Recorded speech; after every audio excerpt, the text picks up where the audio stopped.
السلام علیکم۔ ویسے تو میری کوشش تھی کہ کسی بھی سیاسی ایشو پر بات نہ کی جائے، لیکن یہ ایشو ایسا ہے جو سیاسی ہونے کے ساتھ ساتھ مذہبی بھی ہے۔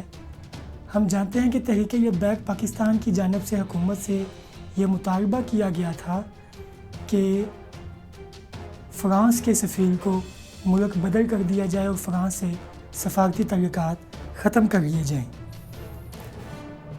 بجائے حکومت اس معاہدے پر عمل درآمد کرنے کی، حکومت نے اس معاہدے کو توڑتے ہوئے تحریک لبیک پاکستان کے سربراہ حافظ سعد رضوی کو کل لاہور سے گرفتار کر لیا ہے۔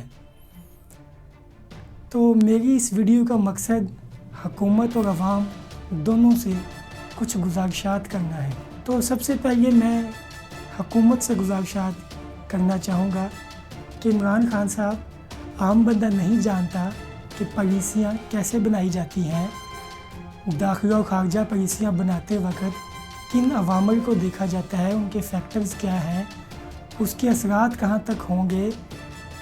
عام بندہ ان باتوں کو نہیں جانتا، لیکن وہ صرف ایک ہی بات کو جانتا ہے کہ حرمت رسول پر جان کیسے دی جاتی ہے۔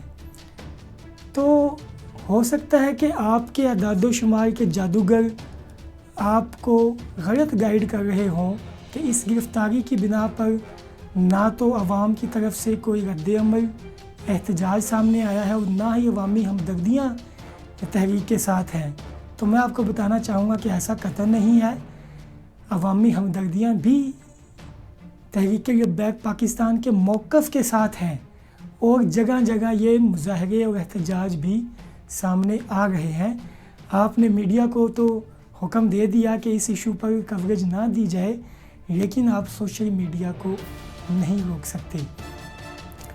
تو اس کے علاوہ میری آپ سے یہ گزارش ہے کہ عوام یہ جاننا چاہتی ہے کہ آخر کیا وجہ بنی جب آپ نے تحریک لبیک کے ساتھ ایک ایگریمنٹ کیا تھا کہ اس ایشو کو پارلیمنٹ میں لے کر جائیں گے، وہاں پر ڈسکس کریں گے، چونکہ پارلیمنٹ میں بیٹھے ہوئے لوگ عوامی نمائندہ ہوتے ہیں، تو جو وہ فیصلہ کریں گے اس کے مطابق عمل کیا جائے گا۔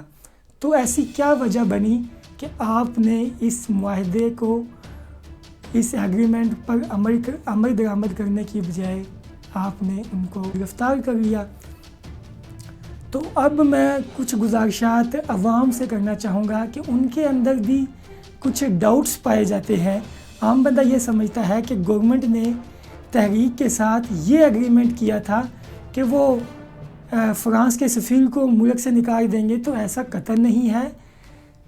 تو اصل بات یہی تھی جو میں نے پہلے گزارش کر دی کہ حکومت نے یہ کہا تھا کہ وہ اس ایشو کو پارلیمنٹ میں ڈسکس کرے گی، تو وہاں پر جو بھی فیصلہ ہوگا اس کے مطابق عمل درآمد کیا جائے گا۔ تو جب ہم حکومت پر تنقید کرتے ہیں تو اس کے ساتھ ساتھ ہمیں حکومتی کارکردگی کو بھی جاننا چاہیے۔ اگر ہم کمپیئر کریں ماضی کی حکومتوں کو، موجودہ پی ٹی آئی گورنمنٹ کو، عمران خان صاحب کو، تو توہین رسالت کے موضوع پر سب سے زیادہ کام عمران خان صاحب نے کیا ہے۔ تو جس کی سب سے بڑی مثال ہم اقوام متحدہ میں خان صاحب کی وہ تقریر دیکھ سکتے ہیں جس میں انہوں نے بڑے خوبصورت انداز میں اسلامی موقف کو پیش کیا ہے۔ اس کے علاوہ جب فرانس کی جانب سے ایک انہوں نے ایونٹ کا آغاز کیا جس میں توبہ نعوذ باللہ گستاخانہ کارٹون بنانے کا ایک ایونٹ منعقد کیا گیا تھا، تو اسی گورنمنٹ کی جانب سے اتنا شدید احتجاج کیا گیا تھا جس پر اس گورنمنٹ نے اس ایونٹ کو کینسل کر دیا۔ تو یہ اعزاز بھی اسی گورنمنٹ کو جاتا ہے۔ اور اس کے علاوہ ابھی مغربی دنیا میں اسلاموفوبیا یعنی اسلام کے خلاف بڑھتی ہوئی نفرت کو روکنے کے لیے بھی خان صاحب نے کوششیں کی ہیں۔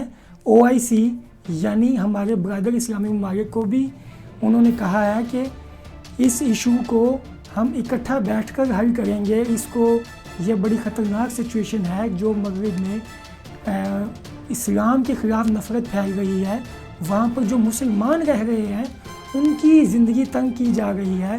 تو اس ایشو کو بھی انہوں نے اچھے طریقے سے بڑے اچھے طریقے سے اجاگر کیا ہے۔ تو اس کے علاوہ میں جو لوگ احتجاج کر رہے ہیں ان سے میں سوال کرنا چاہوں گا کہ جب ہم جلاؤ گھراؤ کی پالیسی کی طرف آتے ہیں تو سڑکیں بند کرتے ہیں، جس سے مسافر جو لوگ ایک شہر سے دوسرے شہر جا رہے ہیں، بچے بوڑھے جوان خواتین، تو جو ان کو پریشانی ہوتی ہے تو اس پریشانی کا الزام میں کس کے سر پہ دوں؟